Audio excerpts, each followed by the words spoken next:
89편 1절부터 보시겠습니다. 내가 여호와의 인자하심을 영원히 노래하며 주의 성실하심을 내 입으로 대대에 알게 하리이다. 내가 말하기를 인자하심을 영원히 세우시며 주의 성실하심을 하늘에서 경고히 하시리라 하였나이다. 주께서 이르시되 나는 내가 택한 자와 언약을 맺으며 내 종 다윗에게 맹세하기를 내가 내 자손을 영원히 경고히 하며 내 왕위를 대대히 세우리라 하셨나이다. 셀라. 우리 89편은 하나님이 다윗과의 언약에 근거해서 열방의 조롱거리가 된 다윗 왕조를 회복시켜 주시기를 간구하는 기도라고 보통 소개가 되어지고 있습니다. 우리는 한쪽 가로 3번으로 해서 하나님 찬양으로의 간구시인데 특별히 은혜에 대한 간구시로 소개가 되어지고 있습니다. 제 3절 마지막 부분인데요. 선민국과 분국 이후의 간구시로 이렇게 되어져 있어요. 어떻게 보게 되면 지금 89편 같은 경우는 유수되어져 있는 사람들이 지금 하는 찬송의 내용을 우리가 볼 수가 있습니다. 그러나 우리 앞에서 늘 이야기했듯이 기록의 배경이라든지 또는 어떤 그 시편에 대한 편집의 배경이라든가 여러 가지를 고려했을 때 역사적 배경으로 해가지고는 유수에 처해져 있는 성도들의 간구를 우리가 보시고 또 큰 면으로 본다면 이 선민국과 분국 이후 백성들이 어떻게 지금 이제 이방인들에게 포로가 되어져 가고 나라를 잃는지 그런 가운데 하나님의 선한 뜻을 간구하는 시인들은 어떠한 찬송을 하는지 그런 그 내용으로 우리가 한번 쭉 살펴봤으면 좋겠습니다. 일단 89편이 어떻게 보게 되면 제3절의 또 마지막 부분이기도 하기 때문에 아마 앞에 부분에 대한 작게는 73절서부터 73편서부터 89편이 선민국과 분국 이후 간구시로 되어져 있는데 그 제3절의 결론 부분이라고 생각을 하시고 한번 살펴보도록 하시겠습니다. 먼저 89편 1절로 4절 신실하신 여호와의 경고한 언약이라고 이렇게 이야기를 했어요. 물론 우리가 시편을 간구할 때마다 끊임없이 하나님의 신실성을 찬양하는 것이다 이렇게 이야기를 했어요. 근데 이 신실성이 그냥 언약을 이루시는 그런 그 개념으로만 소개가 되어지게 되면 우리 창세기 1장 28절을 무조건 언약으로 됐을 적에는 그냥 신실성만을 이야기하면 될 수 있는지도 모릅니다. 그러나 이건 우리가 끊임없이 이제 초월적 신성이라고 이렇게 이야기를 했어요. 하나님의 속성이 있다고 한다면 내재적 속성이 있고 초월적 속성이 있는데 신실성이라고 하는 것은 초월적 속성이다. 그럼 이제 내재적 속성은 무엇인가? 이거를 우리가 취의라고 이렇게 이야기해서 의를 이루시기 위한 그래서 시편 전체의 제목을 우리가 취의적 신실성이다라고 하는 그런 그 이야기는 내재적 속성이 공유적 속성이라고 한다면 초월적 속성은 비공유적 속성으로 보통 되어지거든요. 근데 이제 하나님에 대한 속성을 이야기함에 있어서 어떻게 인간하고 함께 가지고 있는 속성을 하나님의 속성이라고 말할 수 있느냐? 이런 어떤 논리를 제시해가지고 그동안 교회신학에서 이야기해왔던 공유적 속성을 우정 지워버리고 그리고 비공유적 속성만 강조하다 해왔어요. 이것이 어떻게 보게 되면 공유적 속성이라고 하는 것은 임마누엘 대신 예수 그리스도께서 이제 이 땅에 오심으로 갖게 되어지는 그런 그 속성이기 때문에 이 속성이 없다는 것은 하나님의 의라고 하는 관점에서 봤을 때 우리들 어떤 구속의 은혜를 매우 반감시키는 그런 그 원인이 되기도 했습니다. 그래서 우리가 이 신실성을 이제 하나님의 3대 언약이라고 그래가지고 나라 중심으로 해가지고 이제 이 신실성이라고 하는 속성을 이야기를 했는데, 하나님의 의라고 하는 부분이 빠져져 있는 그 나라에 대한 언약은 성도들의 경건을 상당히 무시하게 되어지는, 또는 외면하게 되어지는, 또는 간과하게 되어지는 이런 그 이유가 되어져 왔기 때문에 우리가 복과 나라라고 하는 양대 언약을 이제 주제로 잡아가지고 새로운 연구를 하게 되어진 것도 바로 이런 아픔 때문에 그렇습니다. 하나님의 의라고 하는 이것은 이제 복으로 주신 그 우리 창세기 1장 28절을 복과 나라로 주셨는데, 이 복 안에는 저주가 우리 함께 있는 개념이라고 이렇게 이야기를 했어요. 창세기 1장 28절에 이 복이라고 하는 그거는 단순한 택자들을 향한 복이 아니라 일반 계시를 포함한 복도 포함되어져 있는, 그래서 이거를 개혁주의에서는 문화명령으로 이해했던 것도 바로 거기에 이유가 있던 겁니다. 왜 창세기 1장 28절을 문화명령으로 보았는가?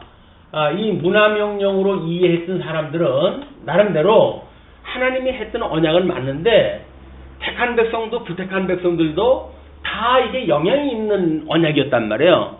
그러니까 구속을 이야기하는 그 입장에서 봤을 때 믿지 않는 사람에게도 주는 이 복을 성경에서 말하고 있는 그 복과 일치시켜가지고 택자나 불택자거나 똑같은 복으로 이야기하기에 부담이 갔던 거예요.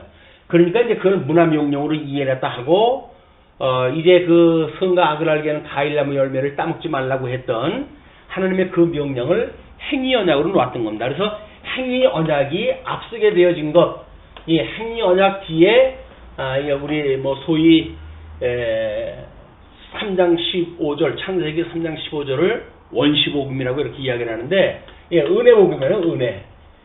이걸 이제 가죽옷을 해입혀가지고 내쫓으심으로 이루신 사건으로 소개가 되어지는데, 그래서 행위 언약이 먼저 나오고 은혜 언약이 나중에 나오기 때문에 우리 아브라함한테 우리 이제 로마서의 사도 바울의 논리를 보게 되면, 아브라함한테 하나님께서 언약을 주셨는데 어떻게 500년이나 뒤에 주어졌던 모세의 언약이 이를 하실 수가 있느냐, 이런 개념으로 소개가 되어져 있잖아요. 이제 율법과 의에 대한 걸 이야기할 때.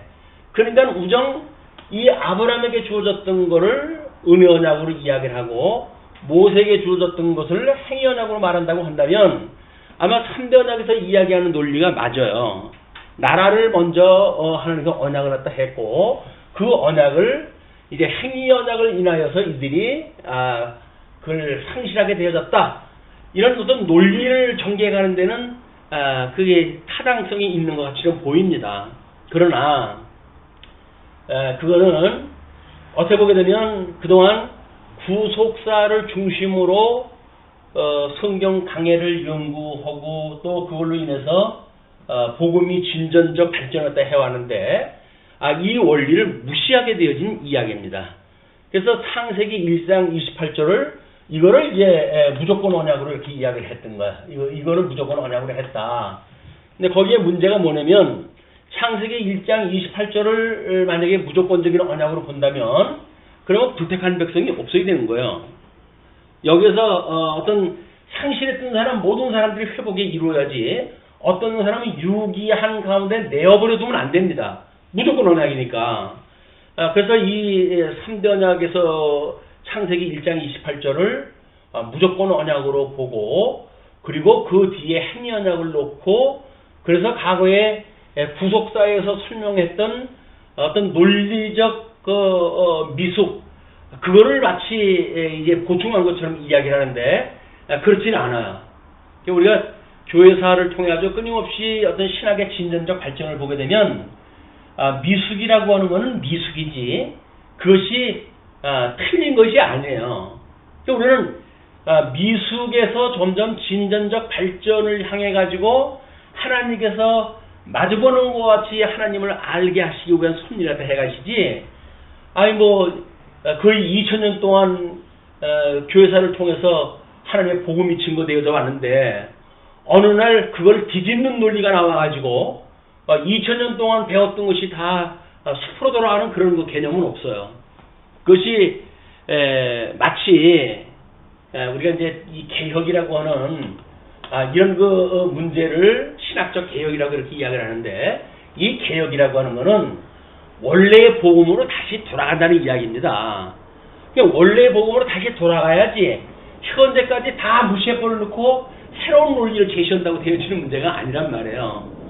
근데 안타깝게도 나중에 그렇게 이제 창세기 1장 28절을 우리는 무조건적인 언약으로 이해했고 하나님 나라에 대한 3대 언약으로 이해가 되어졌기 때문에 소위 왜 개혁주의가 그동안 창세기 28절을 1장 28절을 문화명령으로 바뀌는 설명할 수 없었는지에 대한 아픔이라든가 어떤 불가피성이라든가 이런 것들에 대한 걸 도외시한 거예요.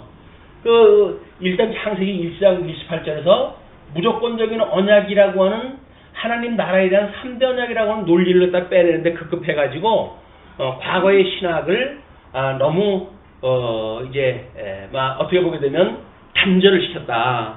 이 진전적 발전이라고 하는 건 단절이 있으면 안 됩니다. 징검다리식으로 해서 끊임없이 발전이 되어져 가는 거지 어느 날 그걸 뚝 잘라버려가지고 없어지는 게 없어요.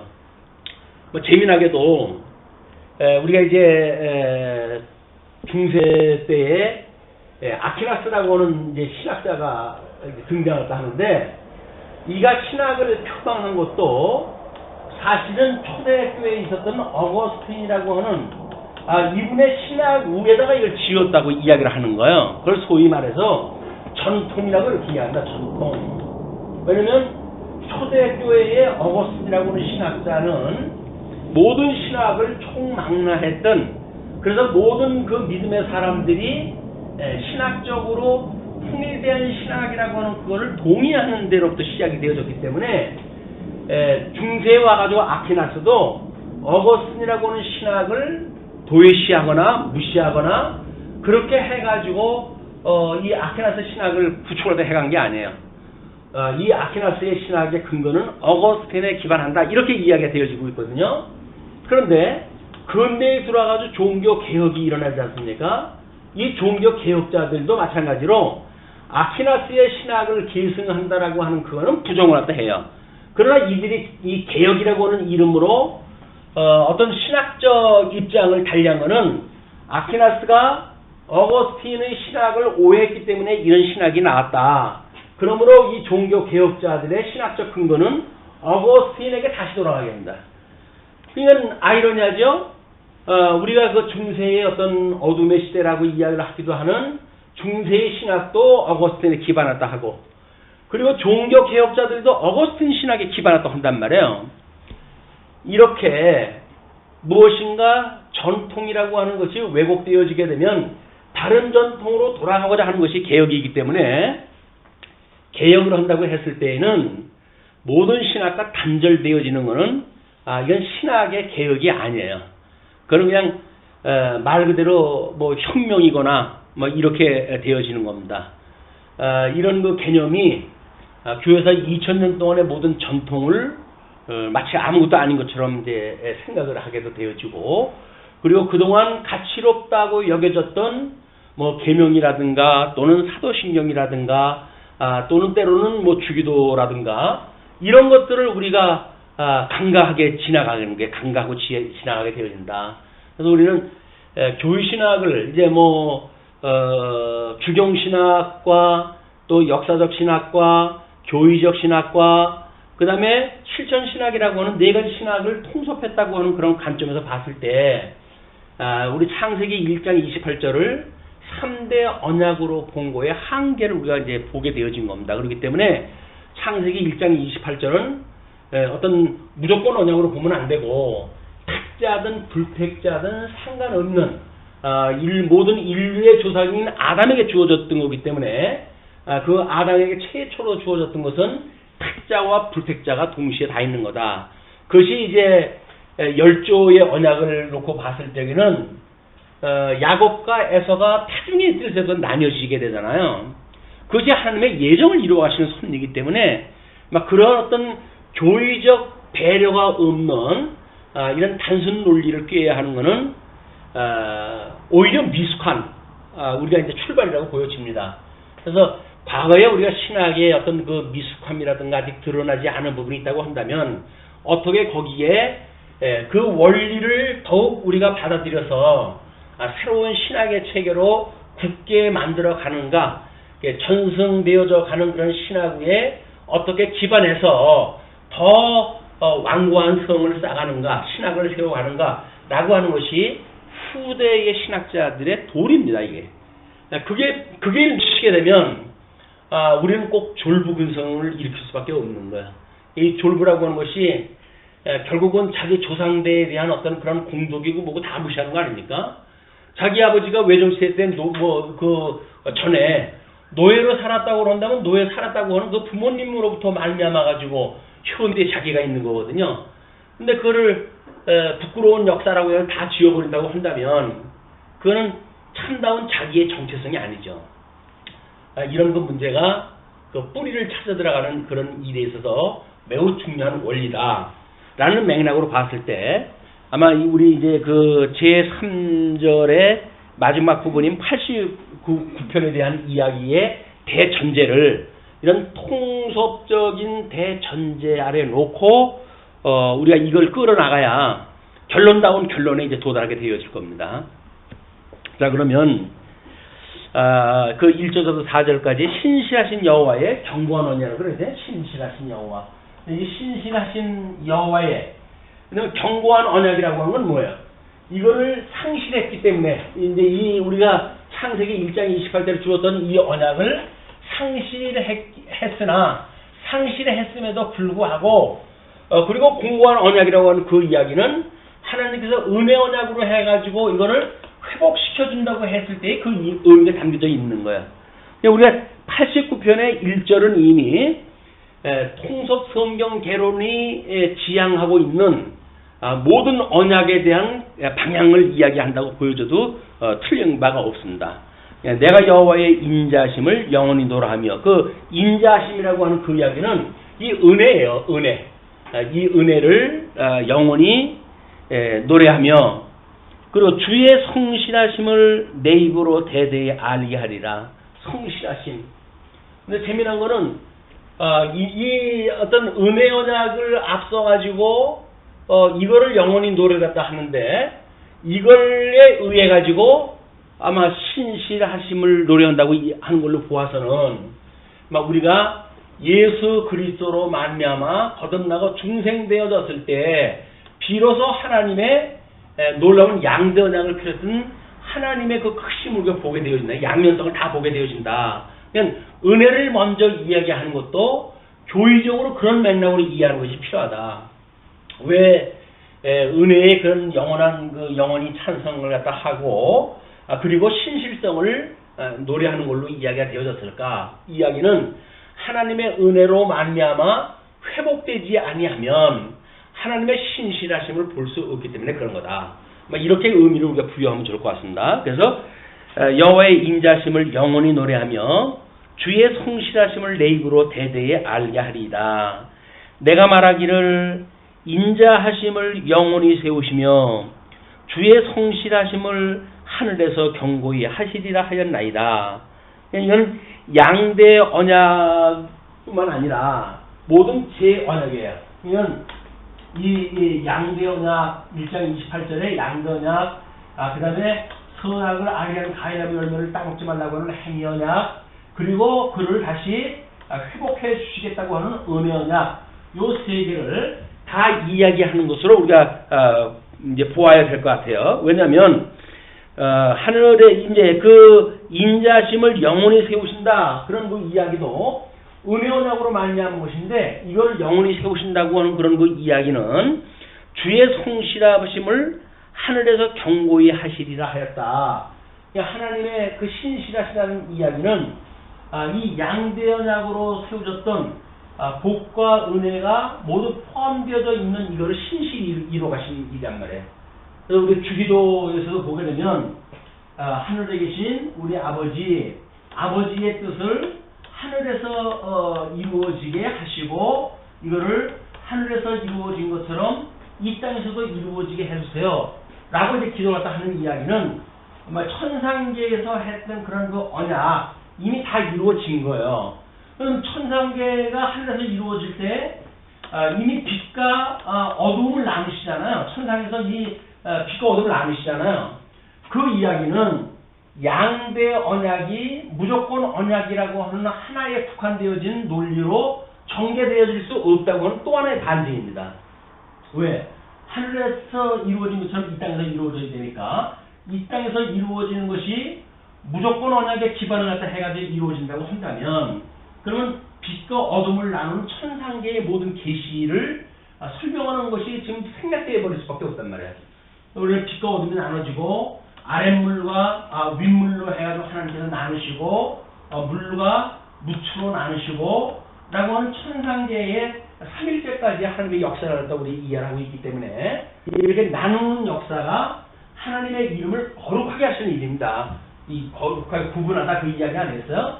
그냥 하늘에서 같이 땅에서 이루어지게 하소서 이렇게 이야기할 때도 아버지의 이름을 거룩하게 하시고 이름이 거룩하려면 이것이 나뉘어져야 돼요. 나뉘어져야 거룩하신 하나님의 속성이 드러나는 거지. 나뉘어지지 않는데 거룩성이 드러날 수가 없습니다. 우리 이 첫째 날 하나님께서 천지를 만들었을 때에 그렇잖아요. 이 하나님께서 혼돈하고 그 다음에 공허하며 그 다음에 흑암 위에 깊음 위에 흑암이 이제 있는 그런 그 상태로 첫째 날을 만들어 놓으셨단 말이에요. 이걸로 하여튼 거룩하게 될 수가 없어요. 이건 거룩이 아니에요. 혼재되어져 있기 때문에. 이렇게 혼재되어져 있는 혼돈하고 공허하고 흑암이 깊음 위에 있는 이런 상태를 나름대로 이 빛과 어둠으로 아랫물과 윗물로 물과 무추로 이렇게 나누어 놓으시는 것이 거룩하신 하나님의 속성을 드러내시는 일이다. 우리가 여기서 이제 이 주로 많이 언급되어지는 것이 영원히 찬양하겠습니다. 이 영원히 세우시고 영원이라고 하는 이야기가 많이 나오잖아요.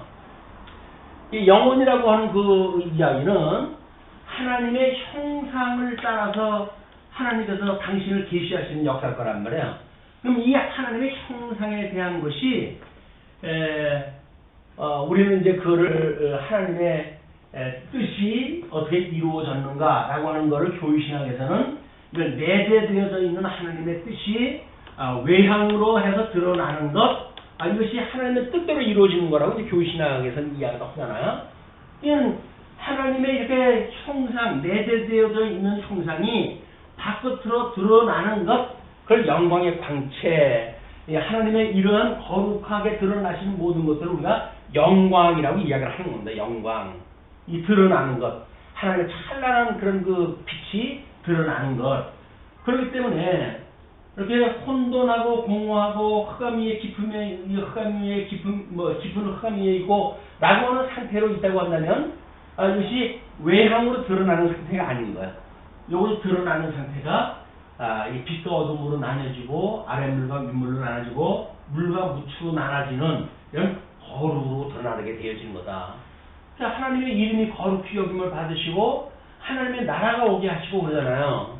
이 나라도 마찬가지로 거룩하게 하나님이 주셨던 복과 저주로 해가지고 나뉜다고 한다면 이 나라도 천국과 지옥인 모든 하나님의 나라가 이루어지는 것이지 천국에 대한 것만 이야기하는 게 아니란 말이에요. 그래서 성경을 우리가 이해하는데 한 절반 정도밖에 이해하지 못하는 것이 나라 중심으로 보았던 그런 개념이다. 거기에는 그 나라가 천국에 대한 이야기하는 것만 아닙니다.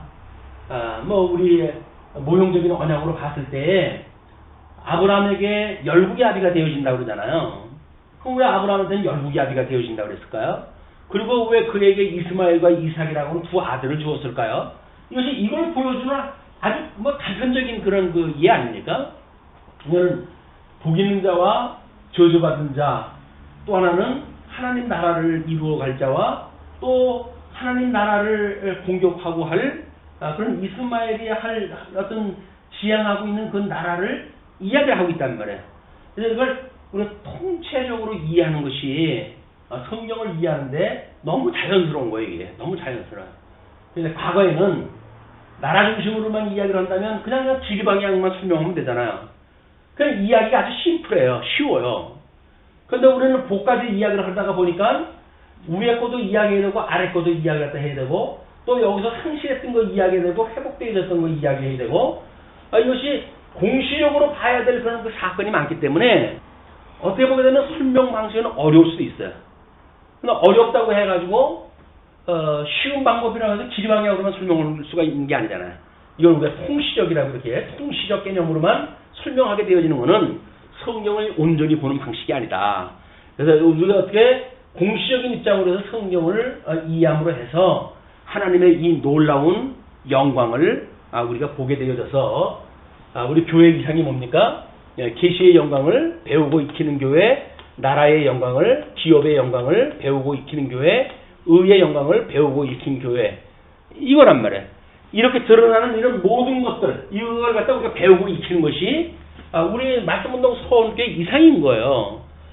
교회 이상을, 이 교회 이상은 성경관에 의해서 이것이 만들어져야 되는 거기 때문에 이 계시의 영광, 기업의 영광, 의의 영광을 배우고 익힌다고 그러면서 이쪽으로 가가지고 뭐 어떤 기업 중심으로, 나라 중심으로만 성경을 이해한다든지 그건 다 못 봐요.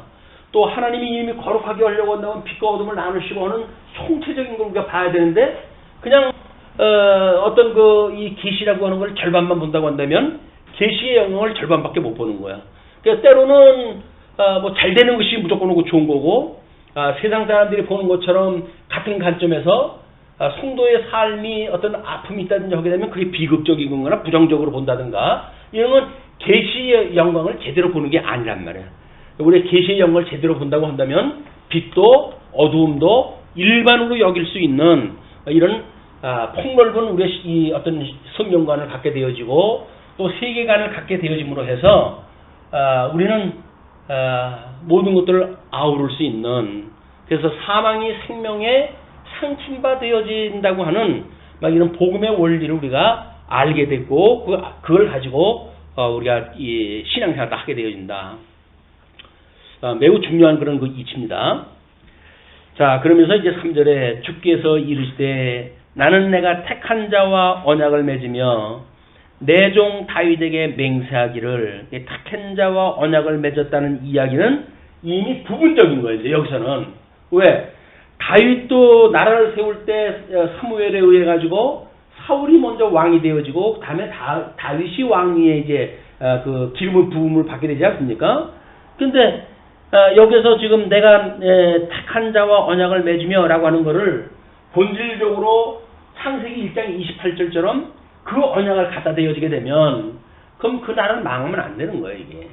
그래서 여기는 지금 은혜 언약을 이야기하기 때문에 과정에 보게 되면 어떻게 하나님의 은혜의 언약을, 이 언약을 받은 백성임에도 불구하고 이 상실의 아픔에 우리를 거하게 하십니까? 라고 하는 그런 그 이야기가 있기 때문에 이건 이미 은혜의 언약을 입은 자들의 이야기로 우리 이해가 해야 됩니다.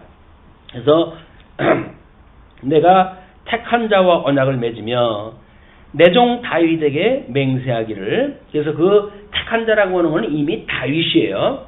언약을 내가 내 자손을 영원히 경고히 하며 내 왕위를 대대에 세우리라 하셨나이다. 셀라. 자, 이제 이런 걸 가지고 성경을 총체적으로 이해를 하지 못하시는 분들이 다윗에게 했던 언약이 영원히 이루어진 것이 아니지 않느냐라고 이제 이야기가 다 하는 거야. 이것이 우리의 성경관에 대한 이야기고 계시에 대한 그런 그 이야기가 합니다. 하나님께서 우리 구약 성경은 400년 전에 이미 모든 것이 언약대로 이루어진 걸로 계시가 끝났어요. 그리고 400년이라고 하는 그 공간이 있은 뒤에 예수님이 오셨단 말이에요. 그렇기 때문에 여기서 언약대로 이루어졌다라고 하는 그 개념은 만약에 중간기의 역사가 이루어졌기 때문에 이게 진리가 아닙니다.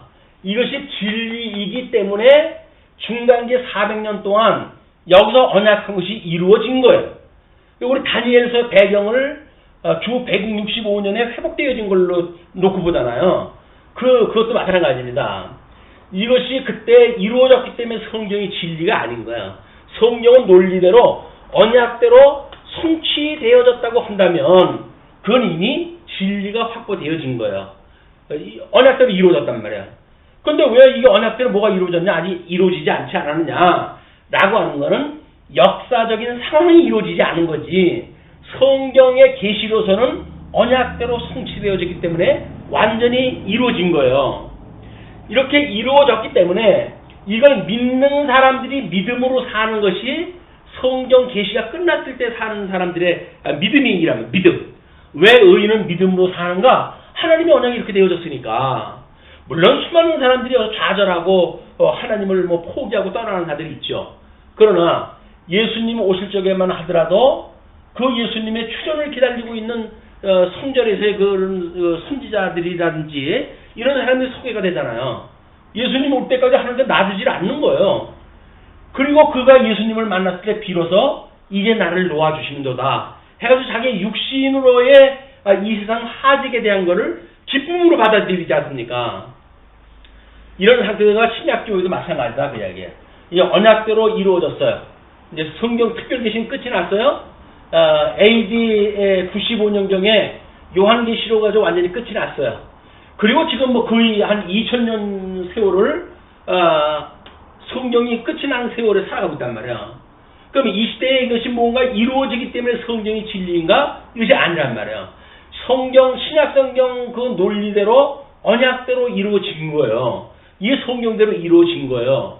그래서 성경대로 이루어진 걸 믿는 사람들, 그래서 믿음은 또 하나의 하나님의 의의는 이제 한 의의가 나타나서 믿음으로 믿음에 이르게 하나니 오직 의인은 믿음으로 말미암아 살리라 한 것 같다 이렇게 이야기를 하잖아요. 그러니까 의인이 믿음으로 산다는 이야기는 성경의 역사가 지금 나한테 이루어졌기 때문에 이걸 믿는 것이 아니라 성경, 이 진리인 성경이 틀림없이 이루어져요. 요한계시록에 예수님이 재림을 오신다고 하는 사건 너무나 성경의 계시에 되어졌기 때문에 그것을 믿을 수밖에 없어요. 라고 하는 믿음으로 우리가 그걸 믿고 산단 말이에요. 재림이 되어졌기 때문에 믿는 게 아니라니까요. 그냥 언약되어진 대로 지금 이루어진 성경의 진리를 보고 우리가 믿어지니까 현실 역사 속에서도 하나님의 언약대로 역사가 이루어진다고 믿고 살아가는 것이 믿음으로 사는 성도들의 믿음의 세계예요. 성경관이 뒤틀어져 버리게 되면 그러면 이제 여기 걸 전부 이쪽으로 끌고 와야 된다니까요. 요한계시록도 이쪽까지 끌고 오고 다니엘서도 이쪽까지 끌고 오고 그래가지고 세상 종말에 무슨 일이 일어날 것인가 라고 하는 걸 이야기하는 것은 성경관에 대한 오해로부터 시작되었다. 매우 중요한 그 이야기입니다만은 사실은 이것이 중요하게 여기는 사람들은 별로 없어요. 그래서 우리가 좀 주목을 갖다 하고 이 문제에 대해서 이제 좀 깊은 연구를 갖다 필요로 하는 그런 일이라고 보여집니다. 이건 그 내 자손을 영원히 경고히 하며 라고 하는 것이 이게 시인의 예언적 이야기 아니에요. 그럼 예언적 이야기는 이것이 진리이기 때문에 경고히 되어졌어요. 그러니까 예수님이 그 성경대로 오셨다니까요. 이게 언약대로 이루어진 성경의 진리이기 때문에 예수님이 이 땅에 오신 거예요. 그러니까 오시기 전에 죽은 사람도 오실 걸 믿고 살아가는 것이 믿음으로 살았던 건데 오시지 않았으니까 믿지 않고 대망사상을 했잖아요. 이 메시아 올 거라고 대망사상을 하면서도 막상 예수님이 오셨는데도 불구하고 믿지 못했던 사람들이 믿지 않냐고 이를 십자가에 못 박아 죽이는 오해가 있게 되어진다.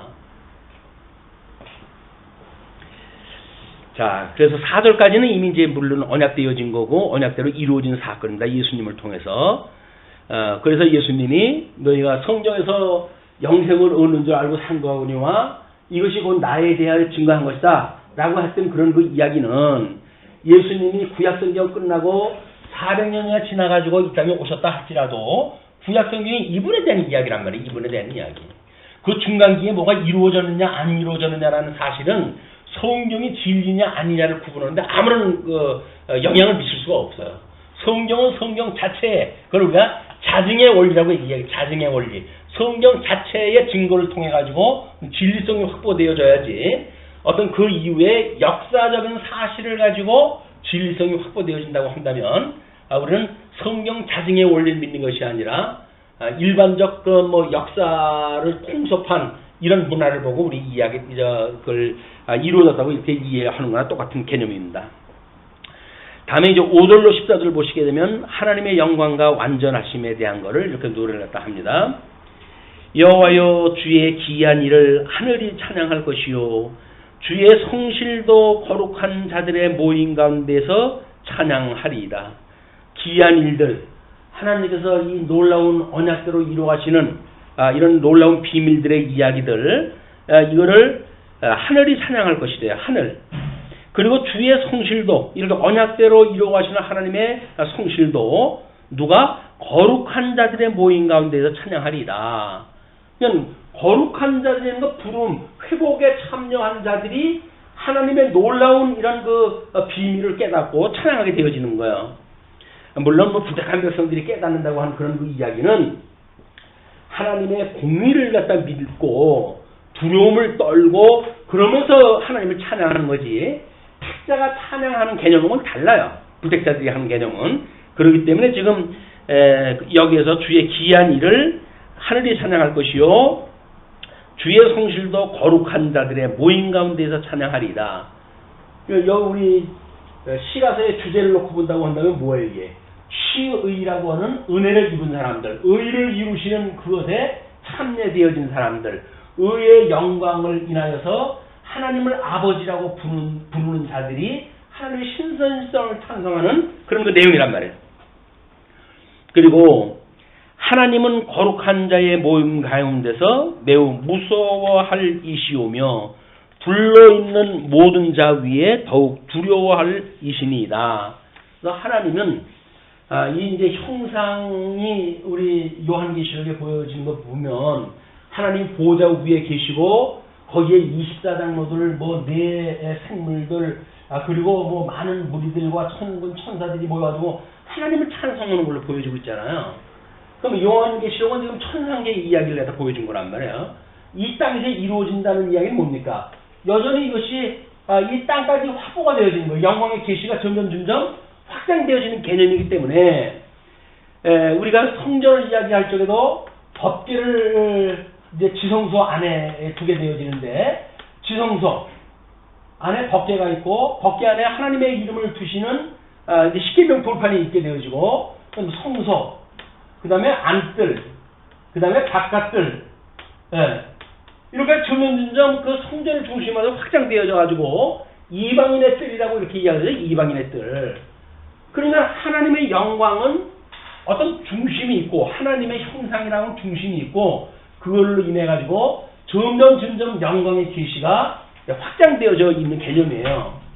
그런데 확장되면 확장될수록 너무 넓어지고 또 희미해지고 그래가지고 결국은 이 어두움에 버려둔 사람들은 하나님의 이 영광을 보지 못하는 거야. 우리 구속을 말미암아가지고 하나님의 그 영광을 보기 시작을 했잖아요. 그 이야기는 비로소 하나님의 이 성전 안뜰에 들어가기 시작을 했고 그리고 이제 성소에 들어가기 시작하는 제사장이 되어졌고 그리고 우리 하나님의 이름을 마주보는 것 같이 알게 되어진 그런 성도가 되어졌다는 이야기는 지성소에 한 차례 들어갈 수밖에 없는 우리들이 그 하나님을 마주보는 것 같이 알게 되어진 그런 상태란 말이에요. 그래서 우리는 소수가 모여서 성경 공부를 하고 있지만 우리는 대단한 하나님의 영광을 지금 마주하고 사는 사람입니다. 이걸 잊어버리고 어디서 어줍잖은 이 바깥의 거에 우리가 취해서 사는 말이 안 되는 거예요, 이제. 이런 그 하나님의 은혜를 깨달았기 때문에 하나님을 마주보는 것과 같은 그런 그 영광이 무엇인가를 끊임없이 공부하고 찬양하고 그럴 그 위치에 있는 것이지 세상 썩을 것들에 우리가 마음을 두고 하기에는 너무 우리는 이제 하나님 앞에 가까이 온 사람들이에요. 예수님의 구속으로 말미암아서 너무 가까이 왔다.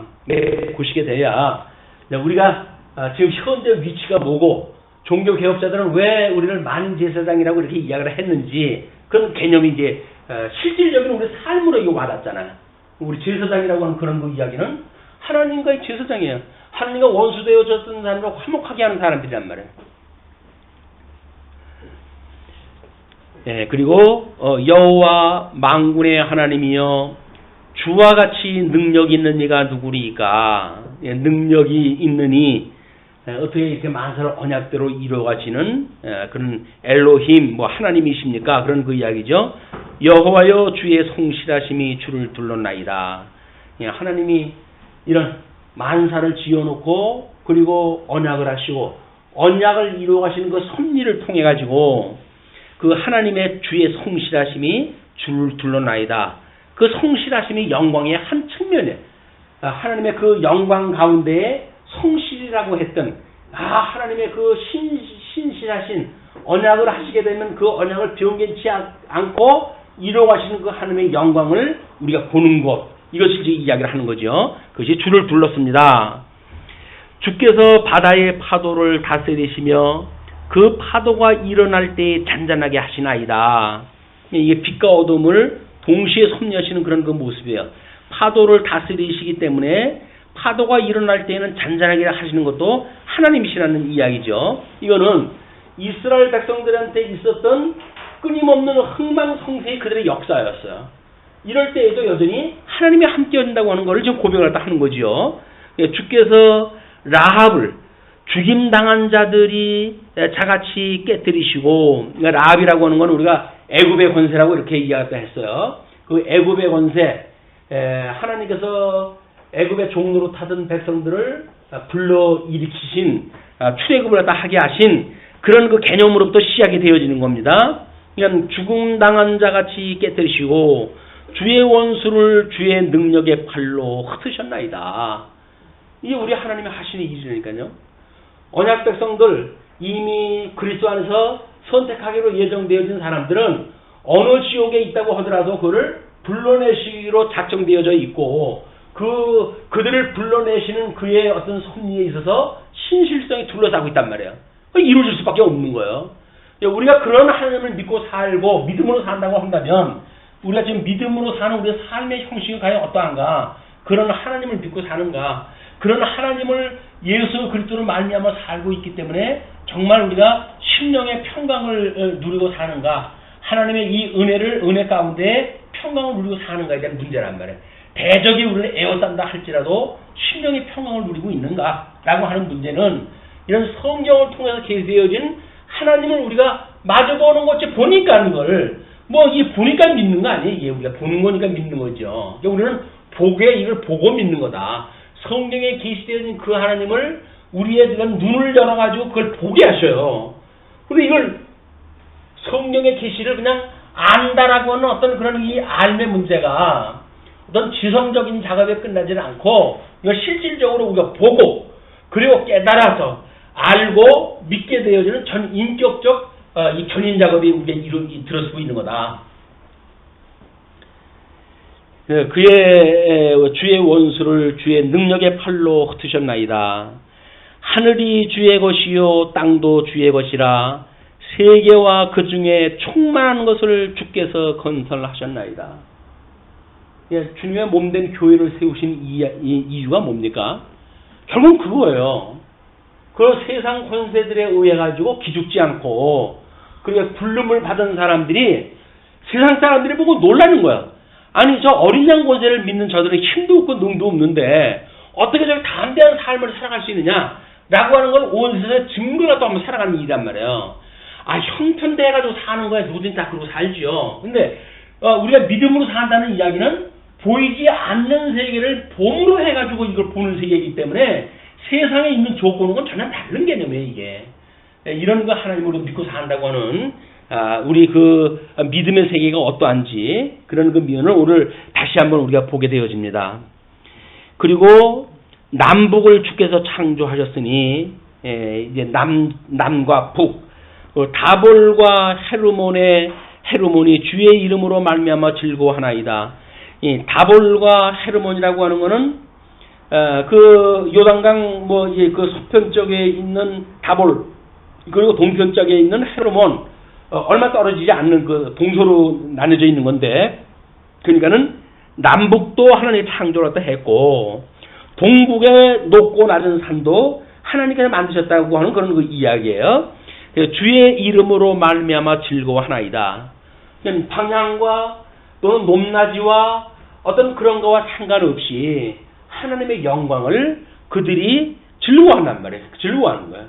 그리고 세속적인 개념으로 해가지고 강한 것이 좋고 부한 것이 좋고 귀한 것이 좋고 라고 하는 세상 논리에 빠져 있는 거예요. 그러나 우리는 약해도 좋고 가난해도 좋고 천해도 좋고 라고는 이런 그 사건은 믿음으로 이걸 감당할 수가 있는 일이기 때문에 세속적인 거와 구분이 되어지는 겁니다. 이런 걸 우리가 말하고 자꾸 이쪽 것만 취한다는 걸 우리가 세속주의가 되어진다 그 이야기야. 세상 사람들이 보고 좋은 걸 따라가는 그 이야기다 그 얘기죠. 우리는 하나님과 재물을 겸하여 섬길 수 없다고 그러잖아요. 겸하여 섬길 수가 없는 거예요. 믿음으로 사는 사람들은 어떠하든지 그냥 우리가 하나님을 우리가 사랑하고 하나님 앞에서 살아가는 일이지 세상 사람들이 보는 가치 판단에 의해서 흔들리질 않는다. 주의 팔에 능력이 있사오며 그 모든 만사를 펴가시는 하나님의 팔에 능력이 있사오며 주의 손은 강하고 주의 오른손은 높이 들리우셨나이다. 그 오른손이 권능의 손으로 보통 이야기가 되어지는데 그걸로 지금 펴 있습니다. 그런 그 이야기입니다. 그러면서 14절 의와 공의가 주의 보좌의 기초라. 의가 하나님의 기초예요. 의자. 우리의 의의 영광을 배우고 익힌다는 그 이야기는 뭡니까? 하나님의 그 좋아하심이 뭐고 싫어하심을 끝까지 보면서 하나님의 선한 뜻을 추구하면서 살아가는 영적 예배를 지향하는 이런 그 성도의 삶이야말로 하나님의 선한 뜻과 상관없는 삶이 아니잖아요. 우리가 뭐 선한 일 한다고 구원받았나? 그런다고 해가지고 우리가 세상에 어떤 악한 일, 하나님이 싫어하는 일을 갖다 하면서도 불구하고 아무렇지도 않는다고 한다면 뭐예요 이게? 영적 예배가 아니라 화인을 맞은 거예요. 화인을 맞은 것. 예수를 믿는다고 말은 하지만 예수님을 믿는 것이 아니라 우리의 모든 저주를 대신해서 예수님이 십자가에 못 박혀 돌아가셨는데 그게 아무렇지도 않게 여겨진다고 한다면 예수님이 죽어가지고 내 죄 용서해 줬는데 뭐 더 죄 짓는다고 뭐 상관있어 라고 해가지고 어둠 속으로 들어가는 그런 그 일은 의의 영혼을 배우고 익히는 자세가 아니다. 끊임없이 하나님의 선한 뜻이 무엇인가를 분별하는 필요하다. 이것이 아마 어떻게 한국 기독교가 어떤 말씀의 부재로 인해 가지고 모든 기독교 문화가 엉망진창인 이때에 우리들한테 돋보이게 하시는 하나님의 은혜인지도 몰라요. 하나님의 그런 은혜의 영광을 찬양하는 이런 그 자리에 우리가 있다고 하는 것은 세세토록 찬양할 그런 그 일이기도 합니다. 그러면서 그것이 보좌의 기초라 인자함과 진실함이 주 앞에 있나이다. 인자함은 그 공의가 있을 때 인자함이 있어야 돼요. 그리고 인자함으로 인해 가지고 하나님이 언약을 하신 거는 인간의 행위와 상관없이 구원을 갖다 해주는 진실하심 이것이 주 앞에 있다. 이렇게 이야기해서 앞에 서론적으로 이야기한 거를 결론적으로 이렇게 맺어주는 이야기입니다. 다음에 이제 15절서부터 18절을 보시게 되면 하나님과 교제하는 자의 행복을 이야기를 하죠. 교제하는 자는 이미 이제 감이 들어오죠. 은혜 언약에 참여되어진 자 이렇게 보게 되어지는 거예요. 즐겁게 소리칠 줄 아는 백성은 복이 있나니 여호와여 그들이 주의 얼굴빛 안에서 다니리로다. 즐겁게 소리칠 줄 아는 백성, 찬양을 할 수 있는 백성들 이런 자는 복이 있다는 거죠. 복이 있기 때문에 그럴 수가 있는 거기도 하죠. 그래서 여호와여 그들이 주의 얼굴빛 안에서 다니시로다. 우리는 이 주의 영광이 이 돌판이 있고 법궤가 있고 지성소가 있고 성소가 있고 그 다음에 안뜰이 있고 바깥뜰이 있다고 이렇게 이야기하는 어떤 이스라엘 백성들의 하나님의 영광을 보는 이런 그 일들 이것이 성경을 통해서 이야기했을 때 고린도서 이야기하는 게 뭐예요? 온전한 것이 올 때에는 성경이 완성되어지게 되면 그 이야기 아니에요? 그럼 성경이 하나님을 계시한 거니까 계시되어진 성경을 우리가 믿음으로 산다고 했을 때 이건 우리는 지금은 희미한 거울로 보는 것 같으나 성경이 완성되어지고 계시가 완성되어져 가는 것만큼 우리는 하나님을 마주보는 것 같이 알게 되어진다고 이야기를 했단 말이에요. 지금 우리가 지금 그 자리에 있는 거야. 놀랍지 않습니까 이게? 하나님을 지금 마주보는 자리에 있다니까요. 얼굴빛 안에 우리가 있단 말이에요. 하나님의 얼굴빛 안에. 여기서 이야기하는 우리가 주의 얼굴빛 안에서 다니리로다. 하나님의 의의 영광을 우리가 노래하고 하나님의 기업의 영광을 노래하고 라고 하는 그 이야기는 구원받은 백성으로서의 그 길을 우리가 갖고 있습니다. 그런 그 이야기죠. 그러면서 그들은 종일 주의 이름 때문에 기뻐하며 주의 공의로 말미암아 높아지오니. 더 아이러니한 이야기예요. 물론 주의 이름 때문에 우리는 기뻐해요. 왜? 거룩하게 우리가 다 해가시니까, 자꾸 나누어 가시니까. 그렇게 나누면 나눌수록 주의 공의로 말미암아 우리가 높아져요. 하나님께서 우리를 구별하는 자리에 두지 않으면 우리는 천한 자나 성도나 또는 불신자나 똑같은 자리에 혼재되어 있다고 믿잖아요. 그래서 아니란 말이에요. 우리는 할 수 없이 같은 공간에 살고 있지만 그 자들과 함께 우리가 멍에를 질 수 있는 자들이 아니에요. 그들과 함께 교제를 나눌 수 있는 자들이 아닌 거예요. 우리들이 교제를 나누는 일들은 주 안에 있는 자들, 그래서 주의 이름으로 거룩함을 입게 되어지는, 그래서 점점 하나님의 그 공의로 인해 가지고 높아지는, 그들하고 섞일 수 없는 자리에까지 올라가게 되어지는 그런 일이 오니 주는 그들의 힘의 영광이심이라. 그들이 어떻게 그런 일이 가능합니까? 이게 하나님의 이 능력으로 이렇게 되어진단 말이에요.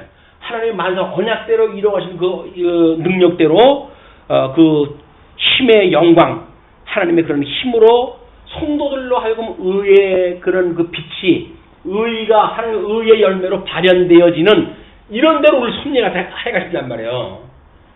이 성도들의 삶에 변화되는 하나하나가 의의 열매 아니에요. 그건 의가 되시는 예수 그리스도가 맺게 하시는 열매죠.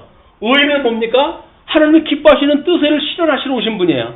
그 예수 그리스도에 인해 가지고 선한 뜻을 분별하고 우리가 거기에서 하나님의 그의 의의 영광으로 인해 가지고 기뻐하는 이런 성도의 삶을 살아가는 사람들입니다. 그래서 그들의 힘의 영광이심이라 우리의 뿌리 주의 은총으로 높아지리오니. 그래도 우리의 뿌리 주의 은총으로 높아지는 거야. 하나님의 은혜로 우리가 그렇게 높아지오니.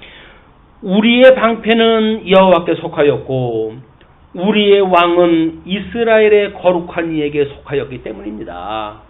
우리가 여서 왕이 다윗 임금이 정치를 갖다 한다고 하지만 그런 왕정 정치라고 하는 어떤 계시의 형식은 이런 하늘에서 이걸 다스리는 신정 정치를 갖다 해가시는 하나님의 은혜로 드러나는 일이지 결코 이것이 인간들이 펴가는 역사가 아닙니다. 라고 하는 걸 이야기하는 거죠. 거룩한 이에게 속하였기 때문입니다. 이렇게 이야기를 하면서 19절로 29절 다윗에게 하시는 하나님의 약속을 이렇게 이야기를 합니다.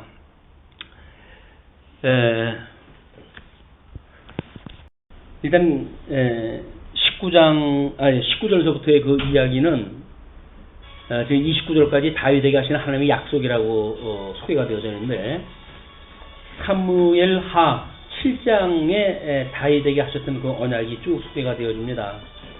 그 7장 8절에서는 하나님의 종으로 인정하셨다고 하는 사실이 기록되어져 있고 사무엘하 7장 9절에서는 함께 있어서 모든 원수를 멸하여 이름을 위대하게 하신다고 그렇게 약속이 되어져 있고 7장 10절에서는 한 곳을 정하여 심고 거주하게 하고 다시 옮기지 못하게 하며 악한 종류로 그들을 해하지 못하게 하심이라고 소개가 됐어요. 7장 11절에서는 모든 원수에게서 벗어나 편히 쉬게 하며 나라를 경고케 하신다. 이렇게 되어졌고 12절로 이제 그 이하에서는 몸에서 날 자식을 뒤에 세워서 내 아들이 되어 성전을 짓게 하겠다.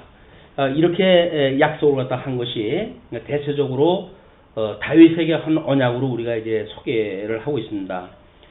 그런 것처럼 이제 그때에 주께서 환상 중에 그의 성도들에게 말씀하여 이르시기를 내가 능력 있는 용사에게는 돕는 힘을 더하며 백성 중에서 택함 받은 자를 높였으되 내가 내 종 다윗을 찾아내어 나의 거룩한 기름을 그에게 부었도다.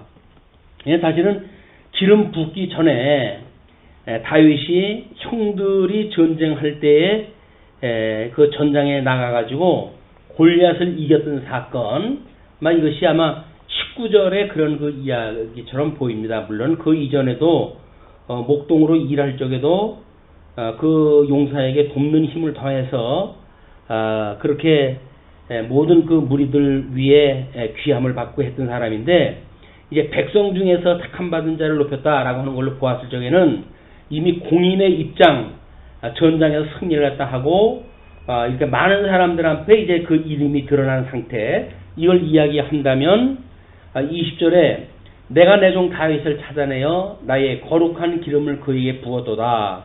그래서 사무엘에게 이제 기름 부음을 받도록 이렇게 했던 역사가 20절에 소개가 되어진 거죠. 그럼 21절 내 손이 그와 함께하여 경고하게 하고 내 팔이 그를 힘이 있게 하리로다.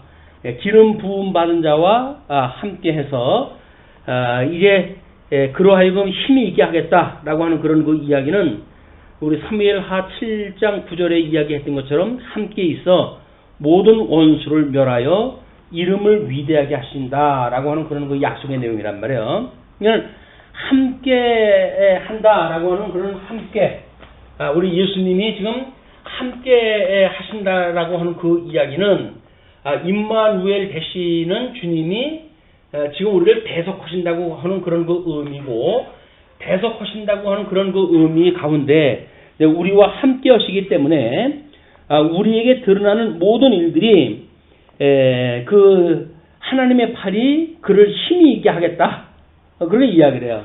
그러니까 우리 영광의 광채로 오셨던 그 예수님이 우리로 하여금 함께 있는 성도들에게 힘이 있게 하신다는 거예요. 그게 우리가 성령의 권능이라든가 성령의 감동이라든가 뭐 이런 것으로 이제 성경에서는 이해를 하고 있지만, 우리 하나님의 권능이 우리 임마누엘 되신 주님과 함께 있다고 하는 그거는 대적 음부의 권세가 무너뜨리지 못하는 교회를 세우신다고 했기 때문에 음부의 권세 앞에서 담대하게 살아가고 있는 그것이 능력이에요. 이게 믿음으로 산다고 하는 것이 무슨 대단한 일을 하는 것이 아니라, 음부의 권세, 짐승 권세가 힘의 논리를 가지고 우리를 갖다 한다고 했을 적에도 우리는 움직이지 아니하고, 음녀 권세가 미혹한다고 해도 미혹되지 않는 것, 이것이 주님이 함께 한다고 하는 표징이란 말이에요.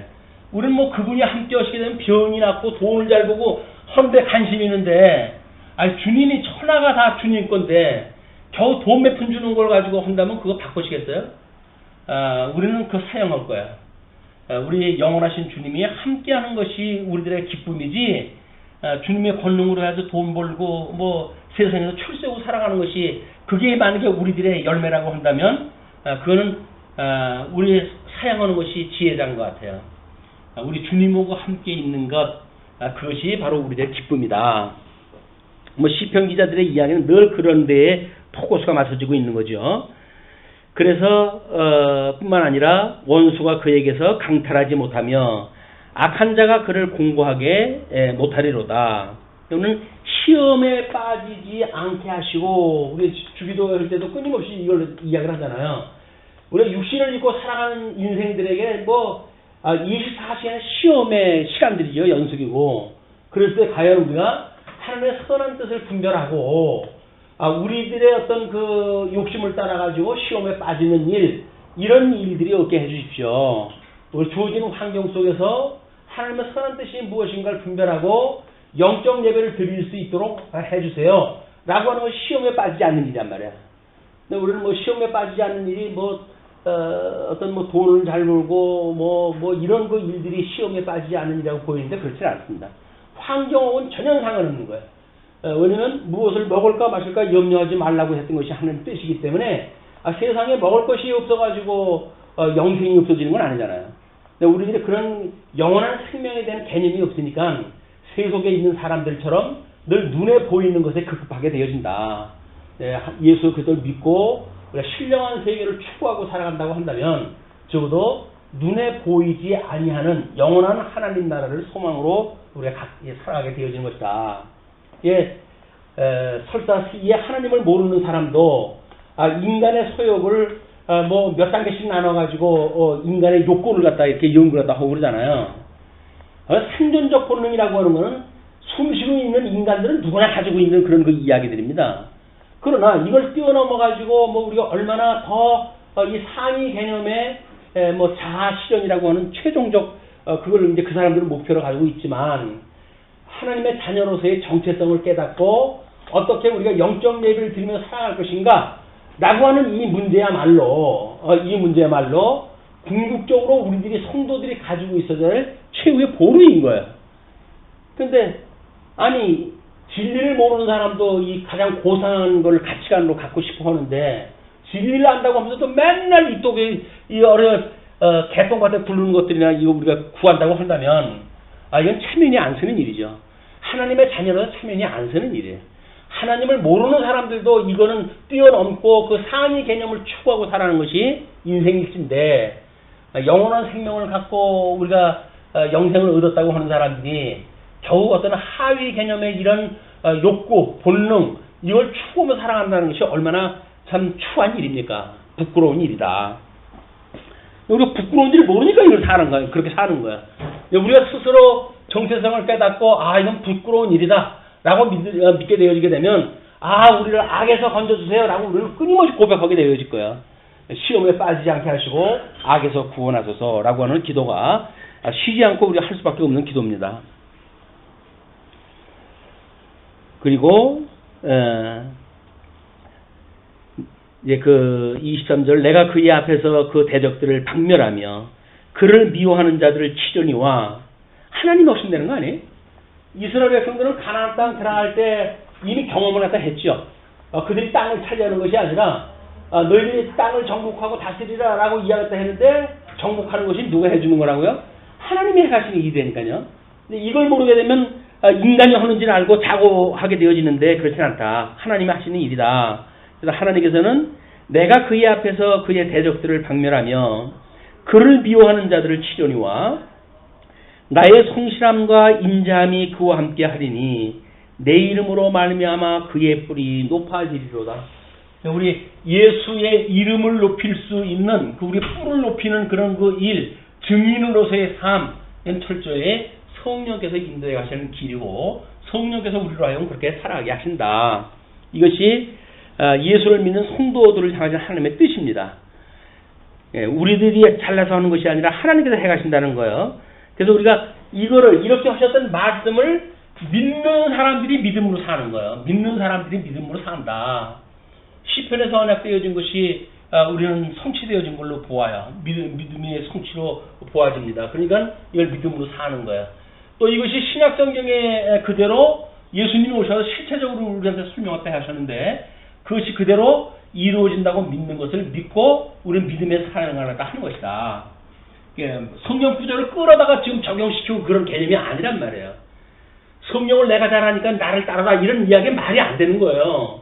성경 잘하는 거고 이거 뭐예요? 믿음으로 사는 거하고는 전혀 세계가 다른 건데 성경을 잘한다는 그런 그 이야기는 성경 구조를 파악하고 뭐 이해를 했다는 이 개념이지 그걸 우리가 갖다 끌어다 쓰는 게 아니지 않습니까? 우리는 믿음으로 사는 거예요. 믿음으로 사는 거. 이런 성경관에 대한 오해가 엉뚱한 욕심을 불러일으키고 사람들을 망가뜨리게 되어진다. 또 거룩하게 되어지는 것도 마찬가지죠. 내가 적용을 하다 해가지고 뭐 거룩하게 되어진다고 생각이 드니까 하나님 앞에 자고하고 그렇게 살아가게 되어지는 건데 그렇지는 않습니다. 하나님이 그렇게 해가게 하시고 깨닫게 하시고 주님께서 주신 믿음으로 보여줘가지고 또 감사하고 찬양하고 살아가는 일이지 나를 높일 시간이 없어요. 하나님께 다 하시는 일이기 때문에 내가 또 그의 손을 바다 위에 놓으며 오른손을 강들 위에 놓으리니 그의 손 기름 부음 받은 자의 손을 바다 위에 놓고 또 강들 위에 놓으리니 그가 내게 부르기를 주는 나의 아버지요 나의 하나님이시요 나의 구원의 바이시라 하리로다. 그렇게 했을 때 비로소 그 하나님을 아버지라고 부른단 말이야. 아버지. 나의 손을 바다에 강에 모든 권세를 통치할 수 있게끔 하셨을 때에 그 기름 부음 받은 자가 나를 아버지라고 부르고 나의 하나님이여 나의 구원의 바이시라고 할 것이다.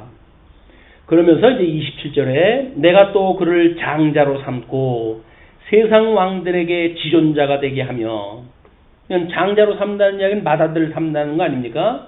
그 맏아들로 이제 우리 예수님 때 와가지고 이루어지신 거예요. 물론 이스라엘 백성들은 그 다윗왕, 초대의 다윗왕으로 인해 가지고 그 왕의 위가 끝나지 않는 겁니다. 쭉 계속 간 거예요. 그렇게 이루어진 겁니다. 그를 위하여 나의 인자함을 영원히 지키고, 그 기름 부음 받은 자를 위해 가지고 나의 인자함을 영원히 지키신대요. 그리고 그와 맺은 나의 언약을 굳게 세우고 또 그의 후손을 영구하게 하여 그의 왕위를 하늘의 날과 같게 하리로다. 하늘의 날과 같게 하리로다 라고 하는 것이 역사서를 통해 가지고는 어떻게 지금 이루어지는 걸로 끝이 났어요. 성경이. 구약 성경이 완성 상태로 끝난 게 아니잖아요. 성취는 회복의 단계, 에스라, 느헤미야, 에스더 정도의 그 보여준 사건으로 해가지고 주님께서 회복하시는 게 맞네 라고 하는 걸로 끝났어요. 여기서 뭐 영원한 것이 이루어져야 된다는 둥 이렇게 말하면 성경과는 모르는 거라니까요. 그냥 성경은 언약한 대로 이루어지는데, 이루어진 상태가 창건, 분국, 유수, 회복이라고 하는 그 구조를 가지고 이루어가셨고, 그는 온전케 하실 예수 그때 예표적으로 그림자적으로 보여준 거기 때문에 이 회복에 대한 거는 에스라, 느헤미야, 에스더를 통해 가지고 온전히 이루어지지 않은 것처럼 이루어졌지만 성경에서는 그런 방향성을 언약대로 이루어지는 걸 보여주었기 때문에 구약 성경이 끝나고 살아가는 모든 성도들도 예수님이 오시기 전까지 주님께서 이걸 완성해 갈 거야, 이걸 믿는 믿음으로 살았단 말이야. 그러니까 대적들이 공격을 갖다 해왔을 때 죽음을 불사하고 싸웠던 거예요. 성전을 지키려고 싸웠던 거예요. 그런 믿음을 가지고. 근데 그것이 어떤 뭐 성경에 그렇게 되어졌으니까 내가 그렇게 살아야지 라고 물론 사는 사람도 있죠. 율법주의처럼. 그러나 하나님께서 하셨다라고 하는 그 은혜를 깨닫는 자들은 결코 자기 이름을 높이지 않습니다.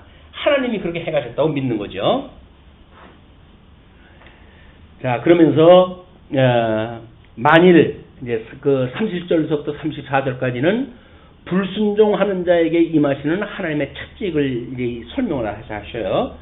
만일 그의 자손이 내 법을 버리며 내 규례대로 행하지 아니하며 내 율례를 깨뜨리며 내 계명을 지키지 아니하면, 그러니까 지금 그의 자손이, 그거는 기름 부음 받은 자의 자손이 내 법을 버리고 내 규례대로 행하지 아니하며 내 율례를 깨뜨리며 내 계명을 지키지 아니하면, 이걸 우리가 한마디로 해서 불순종하면 이렇게 이제 이야기를 했어요. 내가 회초리로 그들의 죄를 다스리며 채찍으로 그들의 죄악을 벌하리로다. 그냥 하나님께서 사랑하는 자들에게는 채찍을 아끼지 않으신다니까요.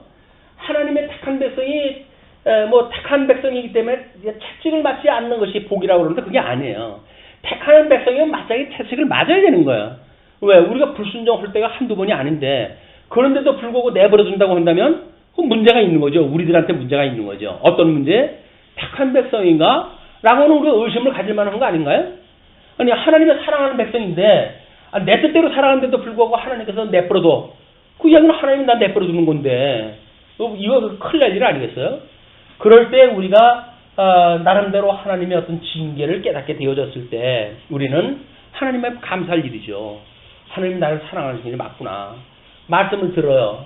우리 말씀이 이제 우리 권징이라고 하는 게 하나님의 은혜를 받는 그런 그 은혜, 세 가지 방법이 말씀, 성례, 권징, 이렇게 세 가지가 하나님의 은혜를 받는 세 가지 수단이라고 이야기를 했잖아요. 그런데 이 말씀은 근원적인 그 방법이라고 했어요. 세례는 과정적인 거라고 이야기를 했어요. 권징은 결과적인 거라고 이야기를 했는데, 권징이라고 하는 것이 하나님의 말씀을 듣는 거에 결과로 나타나는 거 아니겠어요? 말씀을 듣는데 우리가 불의를 행하는데도 불구하고 말씀을 듣는데 그게 불의로 깨달아지지 않아. 그 이야기는 이미 우리 하나님께 내버려 두셨다는 거예요. 근데 말씀을 들으면서 이 하나님의 말씀은 살았고 운동력이 있어가지고 이걸 우리에게 교훈과 그 다음에 의와 바르게 함과 그 다음에 온전하게 하는 이런 그 말씀의 능력이 있다니까요, 우리들한테. 그래서 우리에게 이 책망함을 받게 되어지는 이 말씀의 교훈을 받게 되어지게 되면 마땅히 책망을 받게 되어져요. 근데 책망을 받지 않고 아이고 하나님 감사합니다. 나는 택한 받을 때 내 행동은 상관없이 나를 이렇게 붙들어 주시는군요. 라고 해가지고 염치 없이 의의 자리만 넘보는 건 그게 온전한 방법이 아니다. 의라고 하는 거는 꼭 우리들한테 어떤 싫어하심과 이 좋아하심에 대한 두 가지를 공히 보는 거라고 그랬잖아요. 십자가의 도라고 하는 건 죽으심과 부활이라고 하는 우리가 공히 보는 것이지. 책망을 받았는데 하나님께서는 나한테 이렇게 말씀으로 책망을 주시고 그리고 그냥 은혜로 해가지고 이렇게 살아가게 하시니까 감사합니다. 물론 감사할 수도 있죠. 어렸을 때는. 그러나 책망이라고 하는 걸 느껴지지 아니하고 하나님께서 우리를 은혜로 붙들어 주신다고 한다면 우리는 책망을 생각할 겨를이 없어요.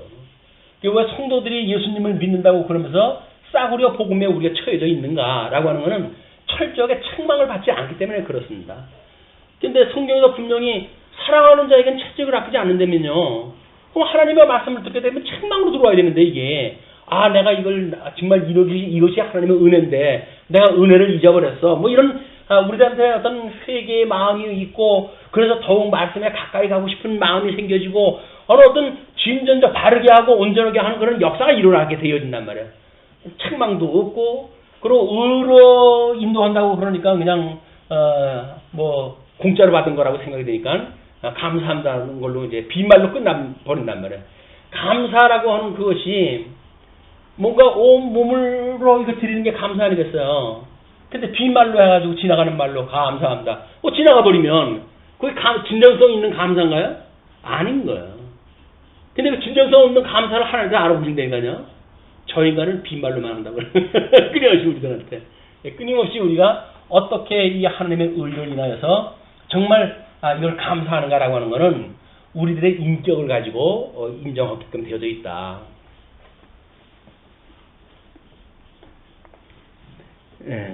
그러면서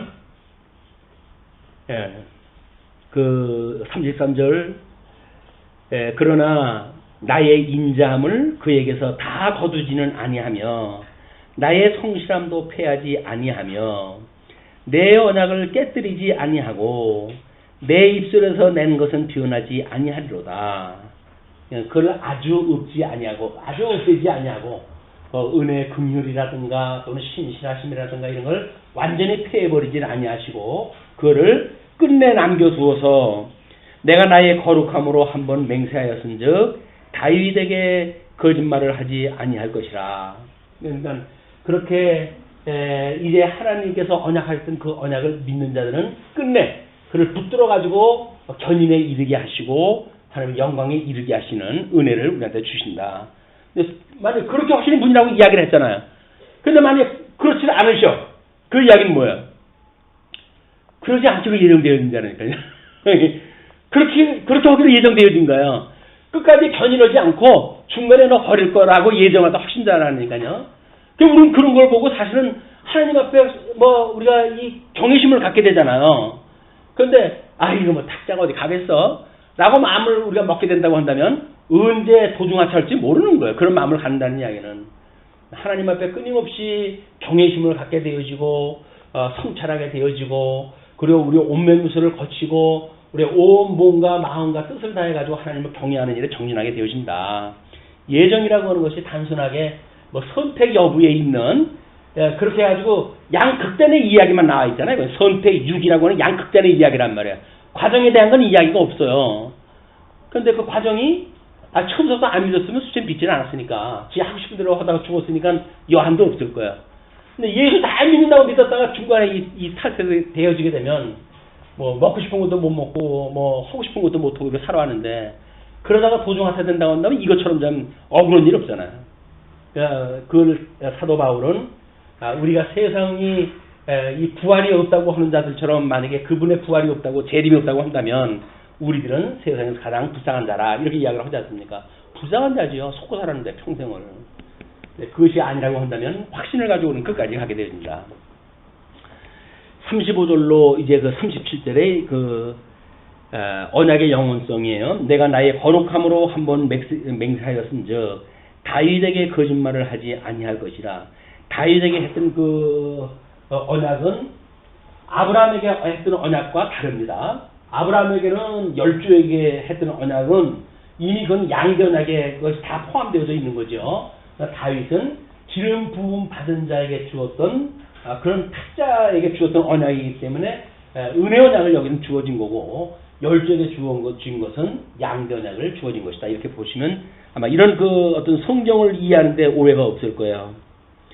그의 후손이 장구하고 그의 왕위는 해같이 내 앞에 항상 있으며 그 왕이 우리 예수 그리스도가 만왕의 왕으로 계시니까 그 예수 때의 그 왕위는 해같이 내 앞에 항상 있다. 영광의 광채로 늘 있을 겁니다.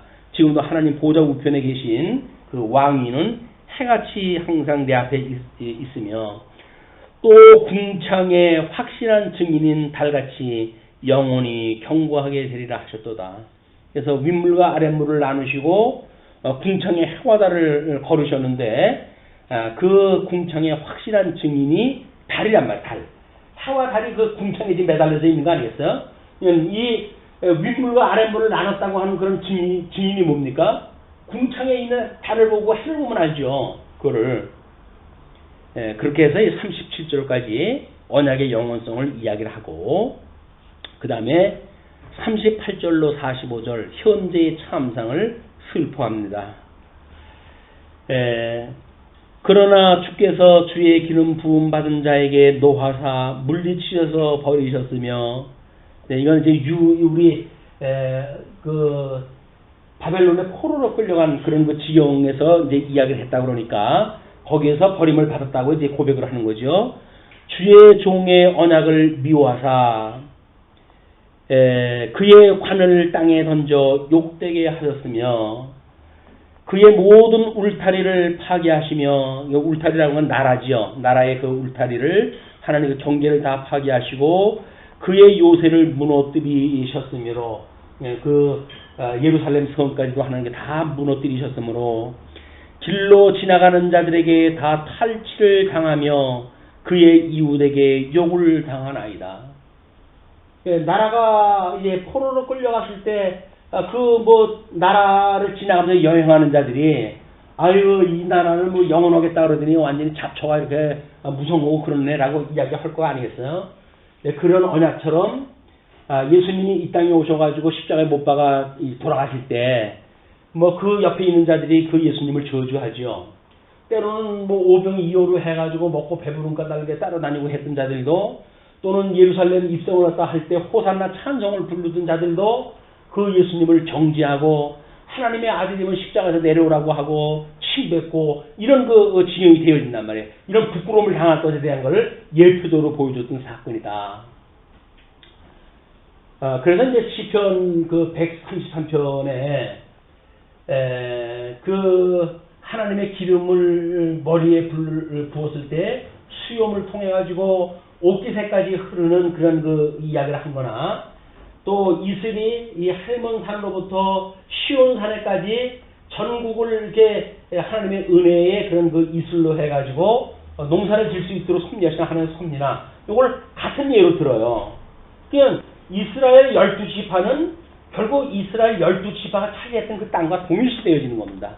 그렇게 설명이 되어지기 때문에 그 길로 지나가는 자들에게 다 탈취를 당하며 그 이웃에게 용을 당하시나이다 라고 하는 그런 그 이야기는 예수님에 대한 예표로 보여주는 사건이기도 하고 또 자기네들의 이스라엘 입장에서 보게 되면 나라를 잃고 유리방황하고 있을 그런 상황을 말하는 거다.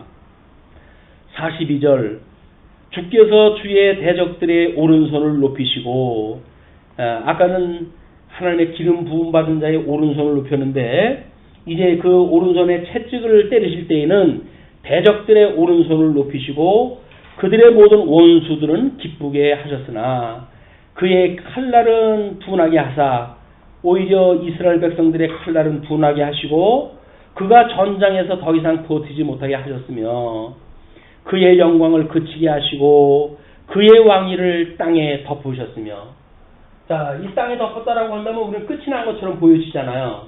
그럼 그 앞에서 이야기한 거에 뭐예요? 언약에 대한 신실하심을 이야기했을 때, 영원성을 이야기했을 때, 분명히 하나님께서 내 언약을 깨뜨리지 아니하고 내 입술에 낸 것은 변하지 아니하겠다라고 이야기를 했잖아요. 그러니까는 지금 이렇게 되어진 건 그걸 전제로 해가지고 보여준 거기 때문에 은혜 언약이 아주 맞소되어지는 것이 아니라 이게 너희들을 마치 버린 자같이 되어졌다. 그런 그 이야기죠.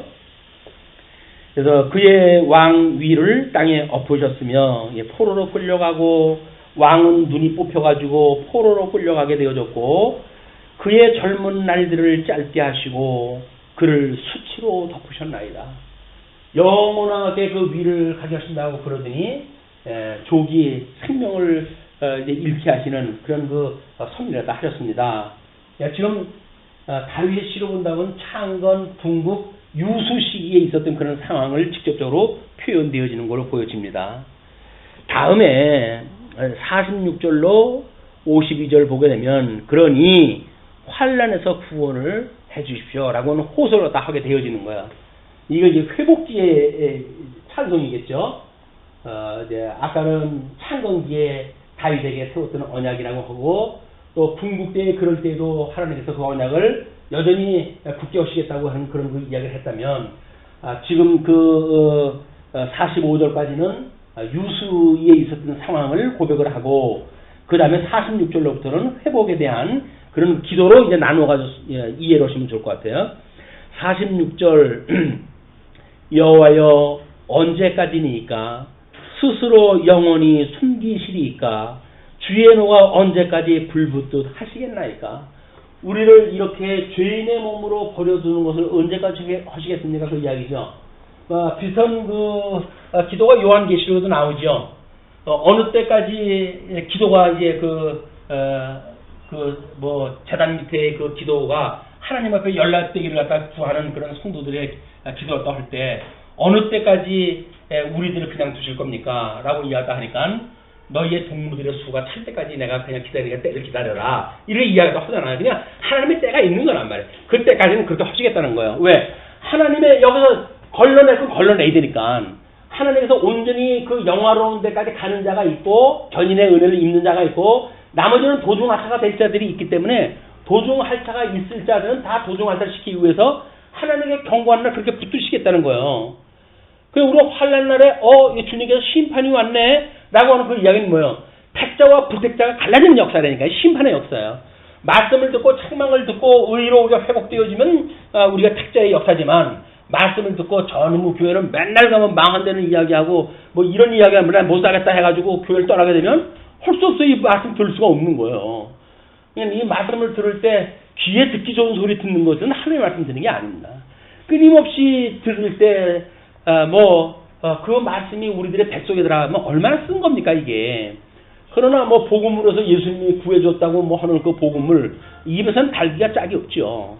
말씀으로 들어가게 되면 그것이 우리들의 것으로 되어지기까지는 끊임없이 우리의 모든 오장육부가 썩어져가는 그런 고통을 통해 가지고 열매가 맺게 되어진다.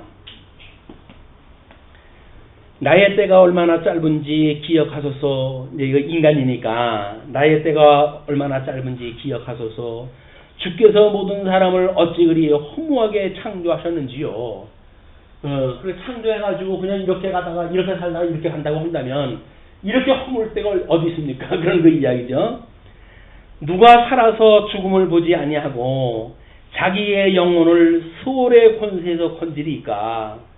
하나님이 만약에 허무하게 창조하신 대로 내어 버려둔다고 한다면 누가 살아서 죽음을 보지 아니하고 자기의 영혼을 수월의 권세에서 건지리까. 음부의 권세로부터 건지겠습니까? 그런 그 이야기죠. 그러면서 49절 주여 주의 성실하심으로 다윗에게 맹세하신 그 전의 인자심이 어디 있나이까? 거기까지 끌고 올라가죠. 다윗의 언약까지 끌고 올라가잖아요. 그래야 이제 그 언약으로부터 자기가 붙들려 있다고 하는 게 믿어진단 말이에요. 과정에 잠시 좋았던 거 이런 것 때문에 나는 하나님의 자녀야 라고는 아무런 의미가 없어요. 저 성령이 앞에서 무슨 언약을 갖다 했는지 그 상고적인 언약으로부터 거슬러 올라와야 오늘 우리가 입고 있는 이 은혜가 무엇인지 알게 되어지기 때문에 예, 주의 성실하심으로 다윗에게 맹세하신 그 전에 인자심이 어디 있나이까. 주는 주의 종들이 받은 비방을 기억하소서. 많은 민족의 비방이 내 품에 있사오니. 그러니까 우리는 비방을 듣게 되어지면 그 비방이 전부 우리 품속에 그걸 간직하게 되어진다는 거야. 아마 그거는 우리가 한을 품고 살아가는 우리의 모습일지도 모르죠. 대적자들에 의해 가지고 우리 아픔을 당했을 때에 그거를 아픔으로 우리가 느끼고 있는 것, 이런 것들이 가슴에 우리가 품고 사는 그런 그 이야기입니다. 그래서 우리 비방이 내 품에 있사오니 여호와여, 이 비방은 주의 원수들이 주의 기름 부음 받은 자의 행동을 비방한 것입니다. 우리 예수님이 십자가에 돌아가셨을 때 그런 모든 상황이 적나라하게 다 고발되어지죠. 이스라엘의 유수의 역사를 통해서 이것이 그대로 이야기되어지고 있다. 그럼 예수님이 이제 회복에 된다는 예수님 부활에 대한 이야기니까 그때나 가야 이게 회복이 되어질 거예요. 지금은 유수의 지경이 있기 때문에 십자가에 돌아가시는 장면으로 소개가 되어지는 겁니다. 자, 여호와여, 이 비방은 주의 원수들이 주의 기름 부음 받은 자의 행동을 비방한 것이로소이다. 여호와를 영원히 찬송할지어다. 아멘, 아멘. 왜? 나머지 거는 어떻게 하려고요? 사고내 가서 이야기했다 해야 되니까. 여기서는 죽는 걸로 해서 끝이에요. 이 유수의 걸로 끝나잖아요. 이제 포로로 끌려가지고 회복의 어떤 그런 51절에 그렇게 되어졌다고 한다면 언약까지도 다윗의 언약까지 거슬러 올라갔고, 그럼 회복할 걸 믿습니다라고 하는 걸로 끝나야 될 거 아니겠어요? 그렇지 않고 51절에 이렇게 이제 이 비방이 주의 원수들의 주의 기름 부음 받은 자의 행동을 비방한 것입니다. 라는 걸 고백을 했다 하고 52절에 여호와를 영원히 찬송할지어다. 그건 이미 다윗의 언약으로부터 거슬러 보니까 하나님께서 창건하고 분국하고 유수하고 회복한다고 언약하셨으니 지금 우리 여기쯤 맞겠군요. 그 이야기죠. 여기쯤 맞겠군요. 그럼 회복의 때를 지나가지고 하나님의 그 구원의 날이 오를 테니 여호와를 영원히 찬송할지어다. 너희들은 그 하나님을 영원히 찬송할지어다. 라고 하면서 아멘을 2번 불러요. 아멘, 아멘.